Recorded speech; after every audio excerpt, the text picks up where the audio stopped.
Okay, so I'm about to record this episode and my ears are ringing. So I think someone's talking about me. I feel like I want to talk about people pleasing and validation.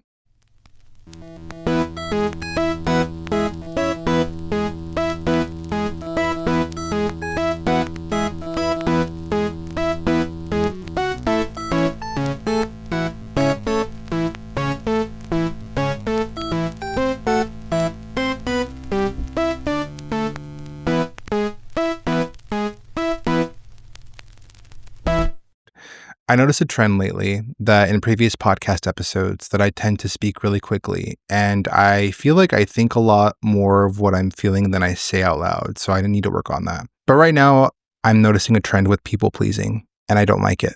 I think this people pleasing mentality and seeking a validation starts from childhood, a deep rooted childhood trauma. So I go back to when I was younger, and it's so uncomfortable. So goddamn uncomfortable. I think about growing up in this really toxic family dynamic where we had to really appease my father. My mom was always on edge, living with constant, perpetual anxiety, and putting that on me and my brother as children. I can't speak for my brother, but for me, it was always high stakes, high intensity.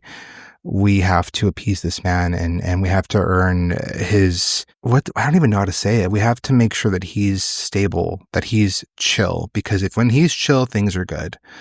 When he's good, we're all good. My mom really set the tone for that with a lot of her insecurities, putting that down onto us. So I think that's where a lot of that comes from too. And mind you, my father was just not, aside from him just being a very emotionally abusive person, he was just not a good father. My father didn't really, I feel like I'm putting it so mildly. He just wasn't a father. He wasn't the father I needed him to be. It's awkward for me to say out loud, no, my dad never taught me how to drive. My dad never taught me how to ride a bike. My dad was just not there. He was there, but he wasn't there.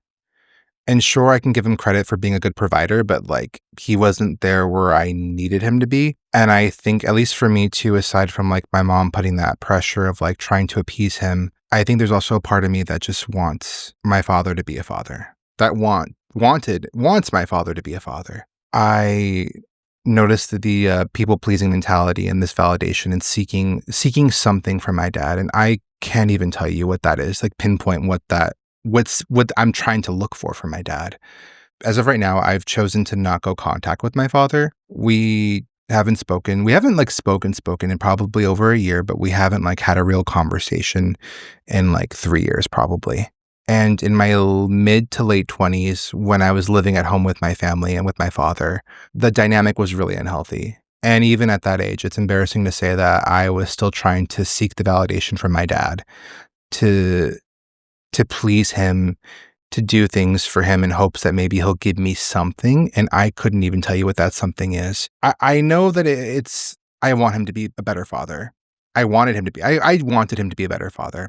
So when I was living at home, I tried really hard to really win him over. It even came down to me buying him things. Oh no, my dad loves these, my dad loves action figures. Let me buy him this. Cool, maybe he'll love me.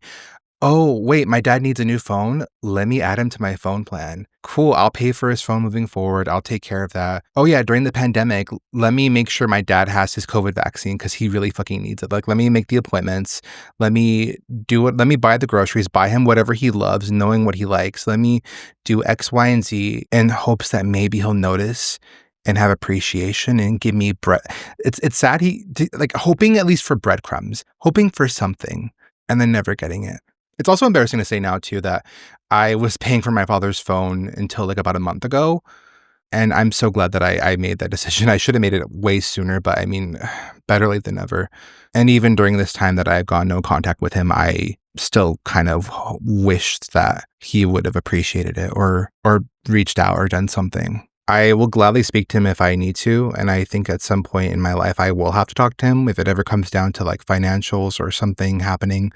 I will do it. However, I choose not to speak to him. I don't think he's a very good person. I don't think he's a very good father, and I accept that, and I will carry my pain and my sadness. A lot of what he put me through, I still carry it with me. And That's okay. I acknowledge that and I want to be better. So right now, I don't talk to my father. I don't have a relationship with him. And my relationship with him has impacted the relationship with my mom. Trying to be better. I don't talk to her as much though. But when I do peel back the layers and I look at like my immediate family and the situation as a whole, my immediate family is disintegrated because of the choices my father made. And that in itself is so heartbreaking. Heartbreaking, but I'm still here and I'm able to talk about it. And that is such a blessing. So as an adult, I don't hate my father. I hate a lot of what he's done. I hate how he chose to be a father. I hate how he raised us, but that's neither here nor there. Going back to what I was saying, I'm sorry, the tangents. It's my ADHD, dude. So this comes to now.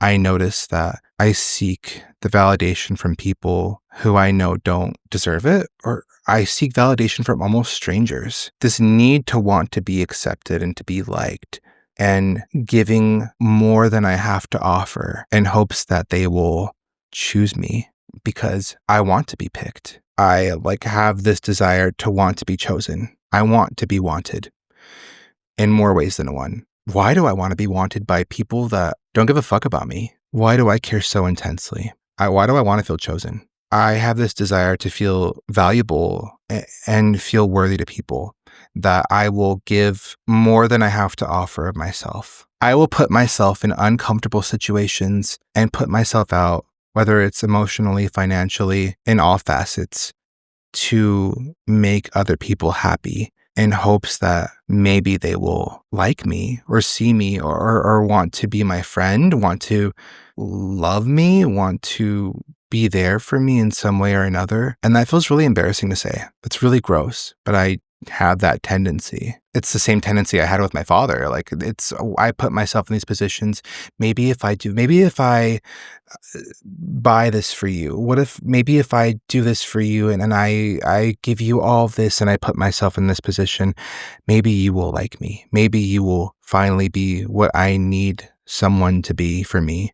Why do I do that? I mean, I know why I do that, but why do I do that? Why? Why is that a thing? I think this pattern of behavior of people pleasing, trying to appease somebody, and putting myself in a position that's super uncomfortable has crippled me as an adult and how I navigate relationships. Why do I seek the validation of random strangers online? Why am I sending my body to people online who don't give a fuck about me? I want to be sexually appealing to people, and I don't like that either.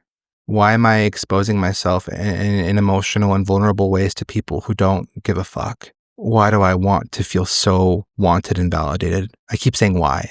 I know why. I don't like it though. I also noticed that when it comes down to the mental health aspects of it, and from what I know, I don't know everything. I try. God knows I try.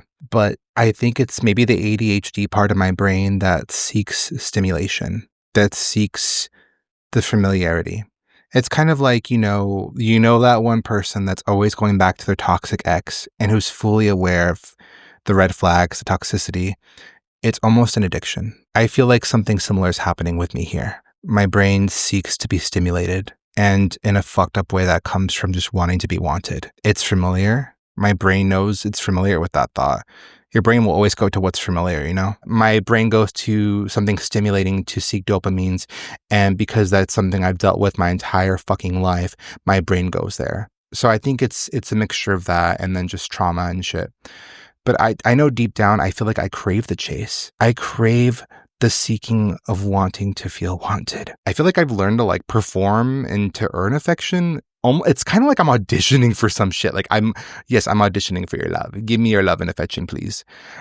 It's so gross. And again, with the seeking of the dopamines and then the familiarity and that common but unspoken thing of going back to your trauma and going back to the pain, the familiar, because it's familiar. You keep placing yourself in familiar pain, putting yourself in those rooms where you feel like I deserve to stay. I notice now I chase validation from people I don't even like. That could be it, because I feel like I enjoy the chase.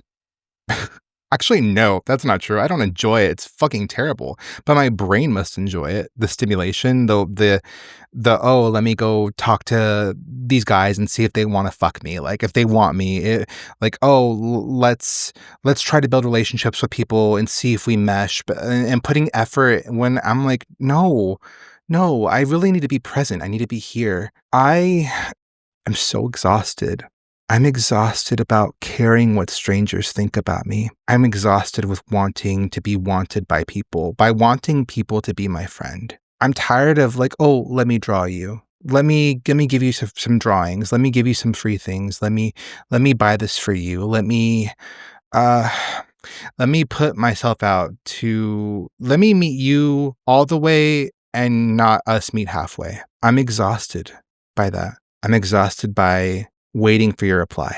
I don't want to wait for your reply. I want to be present. I want to be here. I want to give my energy and time to people who I feel like deserve and have earned it. I want to give my time and effort to people who have given me time and effort. People who like listen to this podcast, people who fuck with me, fuck with my art, who give a fuck about what I have to say. I want to validate myself. I don't want to seek it from other people. I'm so tired of it. I acknowledge now that this is the people-pleasing mentality. This is the validation that I want, that I seek, and I don't want to do that anymore. I can't say it's not going to keep happening, girl, because like I'll probably be on Instagram later, like talking to guys and shit. Like it's fine, whatever.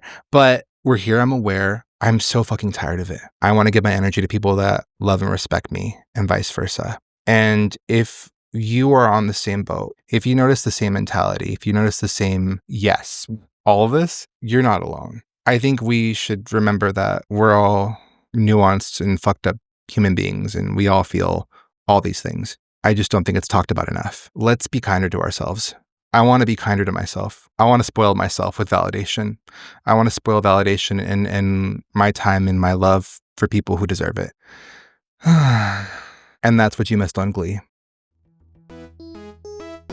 Thank you for listening to the Please See Above podcast. Be sure to follow us on Instagram at Eric Appleseed. I'm Eric Ornelas, the creator, executive producer, and host of Please See Above. This podcast is recorded in Glendora, California. Music is by Juan Avitia. Be sure to check out new episodes every Wednesday on Spotify, Apple Podcasts, and YouTube.